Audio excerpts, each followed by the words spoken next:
What is up? What is going on, everybody? Welcome to another edition of Off the Top Rope, Off the Mic Sports Network. Been very critical of main roster television in WWE, but I got to tell you guys, listen, it may not be all good, but when it's good, NXT is the best show WWE has. And maybe NXT, honestly, may be the best, not just the best show in WWE, it may be the best show across all forms of professional wrestling right now. And it's supposed to be a developmental brand.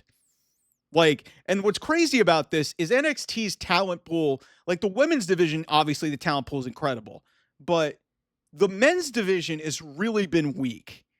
Specifically because now they're finally going to Ricky Saints and Obafemi for the NXT Championship at No Mercy at the end of the month. But they got to book a homecoming show for next week going into WrestlePalooza. And this show looks, honest to God, freaking great for NXT Homecoming. You're going to have, yes, it's the culling, but I've been impressed by Izzy Dame and Tatum Paxley. So they're going to face Charlotte Flair and Alexa Bliss. So Charlotte Flair and Alexa Bliss, two good people who have not been in NXT in a very long time. That'll be interesting. I mean, it's a predictable match, but still, that's kind of cool. For God's sake, Tyler Breeze, who I know has been affiliated with a lot of the digital stuff in terms of video game stuff. Tyler Breeze showed up. He's going to face Ethan Page at that show next week. He's not going to win, but still bringing nostalgia back. That's pretty cool. Blake Monroe and is teasing a darker side of her character against Jordan Grace. That's very cool. Lola Vice is going to at No Mercy. Like in addition to this, Lola Vice is going to face JC Jane, which leads into the closing angle of this show, which followed the triple threat tag for the women, which is great. And so JC Jane's berating, Jasmine Nix and Fallon Henley. And then all of a sudden, Stephanie Vaquer, who we haven't seen and was mysteriously absent from Raw when she was supposed to sign a contract with Io Sky for her match in Indianapolis at WrestlePalooza, which is going to be great. I'm really looking forward to that match. There's not a lot of substance to it, but, listen, these women are two of the best in the world, so it's just going to tear the damn house down. It might be the best match in that whole damn show from a wrestling perspective. Maybe just period. So Stephanie Vaquer gets out there. They're like, what the hell does Stephanie want? It's like, oh, yeah, that's right. Stephanie lost to JC Jane the NXT Championship when she was called up to the main roster. It was like late May, early June, I think, when it happened. It was right before the Worlds Collide out here in LA. So Stephanie Vaquer gets out there. She cuts a little bit of a promo and she asks Fatal Influence, hey, what time is it? And out comes Tiffany Stratton. Okay, Tiffany Stratton, NXT alum. And then Tiffany Stratton invokes the name of Mommy, and out comes Rhea Ripley to one of the loudest pops that I've heard in the Performance Center, maybe in its history. And so it's going to be Rhea Ripley. Stephanie Vaquer, and Tiffany Stratton taking on Fatal Influence next week. Like, seriously. Like, NXT, when it comes to these bigger event shows, and, generally even in between week to week, on just some of the basics, like, they find ways to excite people. For God's sake, Dark State was facing Hank and Tank. It's not the greatest tag team match in the world. Cutler James, who's been talking about weird butt stuff. And this is the other thing about it. They say weird shit on this show that you probably wouldn't see on the other shows. And it's network television. So, but yeah, Cutler James basically says, yeah, Joe Hendry's not going to save you. And he's right over by Joe Hendry comes out of part of the stage. Like, it's goofy shit like that. And it makes it entertaining. And it's not safe. And, there's some level of excitement. There is some stuff that maybe is not necessarily great. But what I do appreciate about NXT is, one, how they showcase their women. That's the first thing. The way they showcase their women is unlike any promotion anywhere.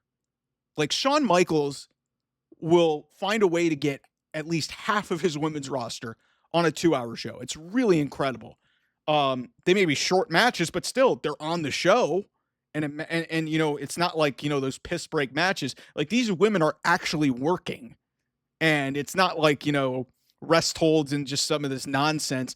And these women are not like, really trained and really they aren't able to get through basic move sets. Like, if you guys remember back in the Attitude Era and, back in the early stages of the Ruthless Aggression era, like it was not great. So these women know what they're doing. So that's the first thing. Second thing is this company's willing to take chances and, do things like, working with TNA and bringing in people like Joe Hendry on a weekly basis, bringing in other people from other promotions. And then, hey, for a homecoming show, you bring in, you're bringing in Stephanie Vicaire, who's literally going to wrestle a match like later that week, in Indianapolis. So you're going to have her do that. By the way, you're going back to Full Sail, which is fucking cool. That's awesome that they're going back to Full Sail. They haven't been there in 5 years. So you've got 3 of your best women's champions on one side taking on the current women's champion and her crew. And we'll see what it feeds into, but there's talent on this roster. They need to refine their men's division. They're trying to develop new pieces there. But above anything else, the one thing that I think that NXT has on a week-to-week basis, even if you don't know a lot of the characters, and a lot of these people are kind of, maybe young and green or really, like, they do a really good job of just, trying different things and experimenting with different things to make things work. And it might not always be perfect, but at least, and this is what's weird with Shawn, with HBK versus Triple H, is Triple H used to run NXT, and he ran it almost the same way as Shawn Michaels does. The only difference is Triple H had a bunch of indie darlings.